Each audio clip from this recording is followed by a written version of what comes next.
ఈ చెన్నూరు నియోజకవర్గానికైనా ఏమన్నా చేసిండా కేసీఆర్ సారు? రాజశేఖర రెడ్డి గారు ప్రాణహిత చేవెళ్ల ప్రాజెక్టు ద్వారా తుమ్మడిహట్టి ద్వారా 1,00,000 ఎకరాలకు నీళ్లు ఇవ్వాలనుకున్నాడే. రాజశేఖర రెడ్డి గారు బ్రతికే ఉంటే ఈ పాటికి పూర్తి కూడా అయిపోవు కదా. ఏం చెప్పాడు కేసీఆర్ గారు? రీడిజైనింగ్ పేరుతో అసలు మొత్తానికి ప్రాణహిత చేవెళ్ల ప్రాజెక్టే లేకుండా చేశాడు కదా. తుమ్మడిహట్టి చేస్తానని చెప్పి 1,00,000 ఎకరాలకు నీళ్లు ఇస్తానని చెప్పి కనీసం తట్టెడు మట్టైనా తీసిపోసిండ్రా? ఒక్క ఎకరానికైనా నీళ్లు ఇచ్చిండ్రా? గొల్లవాగు ప్రాజెక్టు చేసింది ఎవరు? రాజశేఖర రెడ్డి గారు చేస్తే కనీసం ఆ ప్రాజెక్టు కాలువలు తీయడం కూడా చేతగాలేదు కదా కేసీఆర్ కు. 50,000 ఎకరాలకు నీళ్లు ఇవ్వాలని రాజశేఖర రెడ్డి గారు తలంచితే చేతనైందా కేసీఆర్ కు? ఎందుకని? రాజశేఖర రెడ్డి గారికి పేరు వస్తుందనే కదా. అంతే కదా. రాజశేఖర రెడ్డి గారు లెదర్ పార్క్ చేయాలనుకున్నాడు. 300 మంది చెన్నై వరకు పంపించి వాళ్ళకు శిక్షణ కూడా ఇప్పించాడు కదా రాజశేఖర రెడ్డి గారు. 20,000 మందికి ఉద్యోగాలు కల్పించాలని లెదర్ పార్క్ చేయాలనుకుంటే చేతనైందా కేసీఆర్ కు? కేటీఆర్ వచ్చి ఏం చెప్పిండు? పార్కు పెడతానని చెప్పలేదా? చెప్పినాక పెట్టినారా? కనీసం ఒక్క అడుగైనా దిశలో వేసిండ్రా? సింగరేణి కార్మికులు ఎంత మంది ఉన్నారు? ఒక్క రకంగానైనా మేలు చేసిండా కేసీఆర్ సారు? రాజశేఖర రెడ్డి గారు ఉన్నప్పుడు సింగరేణిలో వాళ్ళ ఇంటి స్థలాల కోసము, ఇంటి మీద హక్కు స్థలాల కోసము రాజశేఖర రెడ్డి 30,000 మంది ఉద్యోగాలకు పట్టాలు ఇచ్చాడు కదా. మరి కేసీఆర్ గారు ఏం చేసిండు? ఎన్ని మాటలు చెప్పిండు సింగరేణి వాళ్లకు? 10 లక్షల రూపాయలు ఇస్తానన్నాడే, వడ్డీ లేకుండానే లోన్ ఇస్తానన్నాడు. ఇచ్చిండా కేసీఆర్ సారు? ఇచ్చిండా? ఎన్ని సభలలో చెప్పాడు? సింగరేణి ఎక్కడెక్కడ ఉందో ప్రతి సభలో చెప్పాడు కదా. సింగరేణి భూముల్లో ఇల్లు కట్టుకున్నారు, వాటికి పట్టాలు ఇస్తాను అని ఎన్ని సభలలో చెప్పలేదు కేసీఆర్ సారు? ఒక్కరికైనా ఇచ్చిండా? ఏం చేతనైంది? అసలు ఓపెన్ కాస్టే ఉండదన్నాడు కదా కేసీఆర్ సారు. మొత్తం అండర్ గ్రౌండ్ మైనింగే చేస్తానన్నాడు కదా కేసీఆర్ సారు. చేసిండా? ఒక్క అండర్ గ్రౌండ్ మైనింగ్ అన్నా తెరిచినాడా కేసీఆర్ సారు? అసలు మొత్తం ఓపెన్ కాస్ట్లే కదా. అసలు ఉన్నవి 20 అయితే కేసీఆర్ గారు ముఖ్యమంత్రి కాకముందు, ముఖ్యమంత్రి అయినాక ఇంకొక 20 ఓపెన్ కాస్ట్లే తెరిచిండు కదా. ఇక మైనింగ్, అండర్ గ్రౌండ్ మైనింగ్ కథ ఏమై? ఉన్న దాంట్లో కూడా సగానికి భూసేపించిండు కదా కేసీఆర్ సారు. ఇక ఎక్కడుంది? కేసీఆర్ గారి సింగరేణిని కేసీఆర్ గారి చేతుల్లో పెడితే బాగుపడేనా? కాంట్రాక్ట్ ఉద్యోగాలే ఉండరన్నారు కదా. ఏం చేసిండు? ఒక్కరికైనా పర్మనెంట్ చేసిండా కేసీఆర్ సారు? ఒక్కరినైనా ఆదుకున్నాడా కేసీఆర్ సారు? ఒక్క ఎకరానికైనా నీళ్ళు ఇచ్చిండా కేసీఆర్ సారు? ఎన్ని మాటలు చెప్పాడు ఈ చెన్నూరుకే? ఎన్ని మాటలు చెప్పాడు? బస్ డిపో తెస్తానన్నాడు, తెచ్చిండా? రెవెన్యూ డివిజన్ చేస్తానన్నాడు, చేసిండా? పామ్ ఆయిల్ ఫ్యాక్టరీ కడతానన్నారు, కట్టిండ్రా? మందమరి మున్సిపాలిటీ. అసలు విద్యార్థి నాయకుడు అట కదా. విద్యార్థి నాయకుడు అండి. ఉద్యమంలో ఎంత మందిని రెచ్చగొట్టి వాళ్ళు ఆత్మ బలిదానాలు కూడా చేసుకోవడానికి కారణమయ్యాడట కదా మీ ఎమ్మెల్యే. ఈ బాల్కా సుమనే కారణమని మీ మాజీ ఎమ్మెల్యే చెప్తున్నాడు, నేను చెప్పడం కాదు. అసలు ఉద్యమం అప్పుడు ఇంటికో ఉద్యోగం వస్తుంది అని రెచ్చగొడితే ఎంత మంది బిడ్డలు ఆత్మ బలిదానాలు చేసుకున్నారు. వాళ్ళకు కారణం కూడా, చావులకు కారణం కూడా మీ ఎమ్మెల్యే అని మీ మాజీ ఎమ్మెల్యే చెప్తున్నాడు. ఇక ఏం చెప్పాలి ఈయన గురించి?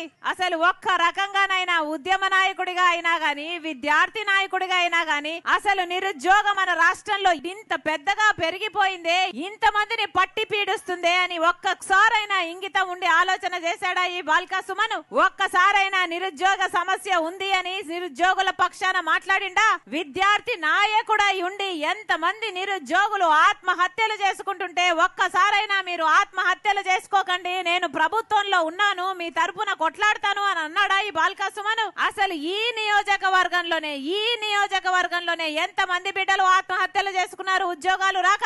మహేష్ అనే అబ్బాయి, మీ నియోజకవర్గంలో అబ్బాయి ఆత్మహత్య చేసుకుంటే అసలు టీచర్ ఉద్యోగం వస్తుంది అని ఎదురు చూసి ఆ ట్రైనింగ్ తీసుకొని సంవత్సరాల తరబడి ఎదురు చూసి ఇక నోటిఫికేషన్ రాకపోతే ఆత్మహత్య చేసుకున్నాడు మహేష్. ఆ మహేష్ అనే అబ్బాయి ఆత్మహత్య చేసుకోక ముందు ఒక సూసైడ్ లెటర్ కూడా రాశాడు. ఆ లెటర్ లో, అయ్యా ముఖ్యమంత్రి కేసీఆర్ గారు, ఇక ఇలా నా చావే ఆఖరి చావు కావాలి. ఇలా నాలాగా ఎంతో మంది ఉద్యోగాల కోసం ఎదురు చూసిన వాళ్ళు చావడానికి సిద్ధంగా ఉన్నారు. మీ కాళ్ళు పట్టుకుని అడుగుతాను సారు, ఇప్పటికైనా ఉద్యోగాలు వేయండి, నేనైతే బతకబోను, నా చావును చూసైనా మిగతా వాళ్ళనైనా బతికించండి అని ఒక సూసైడ్ లెటర్ రాసి మరీ మహేష్ అనే అబ్బాయి చచ్చిపోయాడు. ఇదే నియోజకవర్గంలో ఆదుకున్నారా? ఈ ఎమ్మెల్యే వాళ్ళ ఇంటికి వెళ్ళిండా?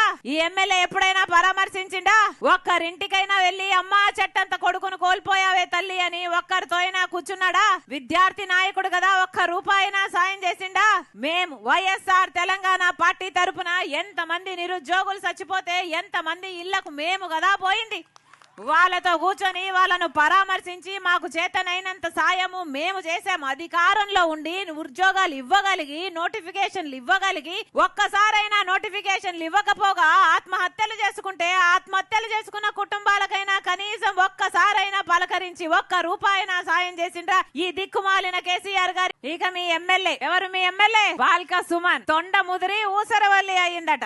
ఈయన విద్యార్థి నాయకుడిగా ముదిరి ఎమ్మెల్యే అయ్యాడు. ఎమ్మెల్యేగా ముదిరి ఒక రౌడీగా ఒక గూండాగా తయారయ్యాడు. వాస్తవం కదా? ఎంత మంది మీద కేసులు పెట్టాడు. అసలు ఈయన మాట వినకపోతే ఎవరిని వదిలిపెట్టాడట కదా. స్వపక్షం ప్రతిపక్షం అన్న తేడా లేకుండా పూర్తి దౌర్జన్యం చేస్తాడట కదా. ప్రాణాలు తీస్తానని బెదిరిస్తాడట కదా. ఎంత మంది మీద కేసులు పెట్టారు. అసలు జర్నలిస్టుని వదిలిపెట్టాడట, ప్రతిపక్షాలని వదిలిపెట్టాడట. అసలు ఏ ఒక్కరిని అసలు సోషల్ మీడియాలో పోస్టులు పెట్టినా కూడా పిలిచి మరీ తన్నిస్తాడట కదా ఈ బాల్క సుమను. ఎంత గట్టికుడు ఈ బాల్క సుమను. ఒక్క మంచి పైన చేసిండా? చేసిందంతా రౌడీయిజమే కదా. ఇసుక మాఫియా యథేచ్ఛగా చేస్తున్నాడట కదా. అసలు 100 రూపాయలు కూడా నా జోబిలో లేవు అని 2014 ఎన్నికల్లో చెప్పిన వాడు మరి ఇప్పుడు 100 కోట్లు ఎలా సంపాదించిండు? పామాయిల్ ఫామ్ హౌస్లు ఉన్నాయట కదా, పెద్ద పెద్ద భవనాలు కట్టుకున్నాడట కదా. మరి 100 రూపాయలు కూడా లేనివాడు 100 కోట్లు ఎలా సంపాదించిండు? ఎవరి డబ్బదంతా? ఎవరి డబ్బదంతా? ఎవరి డబ్బు? మీ డబ్బే. ఎక్కడ లేని భూకబ్జాలు ఇక్కడే జరుగుతున్నాయంట కదా.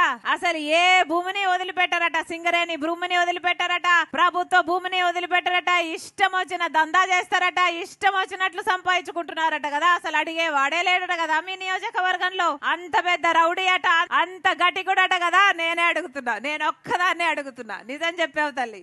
అసలు కేసీఆర్ గారు ఈయనను కొడుకు అన్నాడట కదా ఎమ్మెల్యే ఎన్నికలప్పుడు. నా కొడుకు నా టేబుల్ మీదనే కూర్చుంటాడు, ఇద్దరం కలిసే భోంచేస్తాం, ఏదైనా కొట్లాడి సాధించుకోగలడు, ఈయనకు ఓట్లేయండి, ఇక నేను ఎక్కువ చెప్పా అని చెప్పిండంట కదా కేసీఆర్ సారు. ఏమైంది మరి? సిరిసిల్ల నియోజకవర్గం ఎలా ఉంది? చెన్నూరు నియోజకవర్గం ఎట్లా ఉంది? ఒక్క మాట అయినా నిలబెట్టుకున్నాడా కేసీఆర్ సారు? అసలు కేసీఆర్ గారి మీద గాని కేటీఆర్ గారి మీద గాని కొడుకు అని అన్నాడో లేదో గాని అసలు ఈగ వాళ్ళని ఏడట కదా ఈయన. మహారాష్ట్రలో బాల్ ఠాక్రేని ఎవరైనా ఏమైనా అంటే ప్రాణాలతో వదిలిపెడతారా? ఇక్కడ నేను కూడా వదిలిపెట్టను అన్నాడట కదా మీ ఎమ్మెల్యే. మరి ఈయన బాల్కా సుమనా లేకపోతే కేసీఆర్ దొరకు బానిస సుమనా? ఏమాయే బానిస సుమనే అయ్యాడు కదా.